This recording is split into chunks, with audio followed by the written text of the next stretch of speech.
ये कहानी है पक्षीपुर जंगलों की, जहाँ मिट्ठू नाम का तोता रहता था।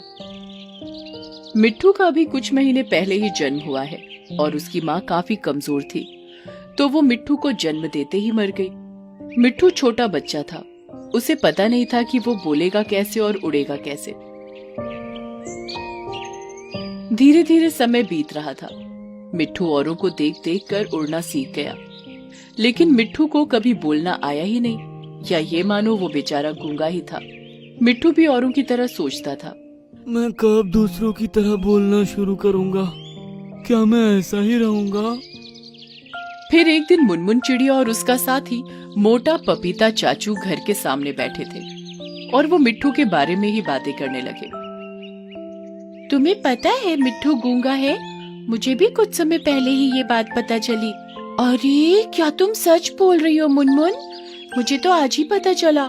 मुझे तो लगा वो बेचारा बोलना ही नहीं सीख पाया, इसलिए वो चुप रहता है, पर सुनकर बुरा लगा, वो गूंगा है।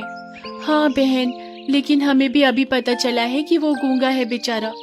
उसकी माँ भी जन्म देते ही चली गई, बेचारे को कभी सही शिक्षा मिली ही नहीं। तो उसकी मदद क्यों नहीं की तुम लोगों ने? अगर तुम्हें पता चल गया था कि उसकी माँ मर गई है तो? पपीता चाचू, किसके पास इतना टाइम है और उसको हम कैसे बोलना सिखाते? हमें अपने घर के भी काम होते हैं। ये बात सुनकर मोटे पपीता चाचू को बहुत ही दुख हुआ। फिर कुछ देर बाद मिट्ठू तोता उनके पास उड़ते हुए आता है, तो मोटा पपीता चाचू उससे कहते हैं, मिट्ठू, मैं जानता हूँ तुम मुझे नहीं जानते, लेकिन मैं तुम्हें बहुत अच्छे से जानता हूँ। मेरा नाम पपीता चाचा है। अगर तुम मेरी सारी बात को सुन रहे हो तो अपने पंख हिला देना, मैं समझ जाऊंगा। मिट्ठू अपने पंख हिला देता है। शाबाश, मैं जानता हूँ कि तुम्हारी मम्मी गुजर गई है तुम्हें जन्म देते ही, और ना ही तुम्हारा इस जंगल में कोई दोस्त है, क्योंकि तुम गूंगे हो। पर तुम चिंता मत करो, मैं तुम्हारा दोस्त बनूंगा और तुम्हारे इस गूंगेपन का इलाज भी करूंगा। मिट्ठू पंख हिला देता है और उसकी आंखें नम हो जाती है। मैं जानता हूँ तुम बहुत कुछ कहना चाहते हो, लेकिन कह नहीं पा रहे, पर मैं तुम्हारी आंखों से सब समझता हूँ। तुम उदास मत हो मिट्ठू, मैं हमेशा तुम्हारे साथ रहूंगा, तुम्हें कभी अकेला महसूस नहीं होने दूंगा। मिट्ठू पपीते चाचू के आसपास पंख फैला देता है और गले लगाने की कोशिश करता है। तुम मेरे साथ मेरे इस घर में ही रह सकते हो।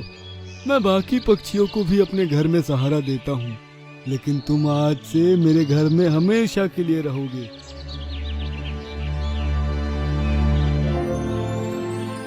अगली सुबह दोनों उठते हैं तो पपीते चाचू मुनमुन चिड़िया को कहते हैं कि वो जंगल के सबसे अच्छे डॉक्टर को ढूंढे, ताकि मिट्ठू तोते का इलाज हो सके। मिट्ठू, चलो, मैंने तुम्हारे लिए सबसे अच्छे डॉक्टर को ढूंढा है। हम तुम्हारा इलाज उसी से करवाएंगे और फिर तुम बोलने लगोगे। और मिट्ठू तोता मुनमुन चिड़िया के साथ चल पड़ता है और डॉक्टर के पास जाकर मुनमुन चिड़िया सारा कुछ बताती है। डॉक्टर, ये मेरा दोस्त 5 महीने का हो गया है, लेकिन ये बोल नहीं पाता। आप इसकी आवाज वापस ला दीजिए। कोई भी कैसा भी इलाज हो, हम उसके लिए तैयार हैं। बस इसकी आवाज वापस आनी चाहिए। आप चिंता मत करिए, इसके लिए तो छोटा सा ही इलाज है। मैं इसका ऑपरेशन कर दूंगा और आपको इसे मुंह की थोड़ी सी एक्सरसाइज करवानी है। आप इसका इलाज कर दीजिए, बाकी सब एक्सरसाइज मैं इसे करा दूंगी। आप जो बोलोगे हम वैसा ही करेंगे। हाँ, मैं कुछ दवाइयाँ लिख कर दे रहा हूँ और एक्सरसाइज बता रहा हूँ।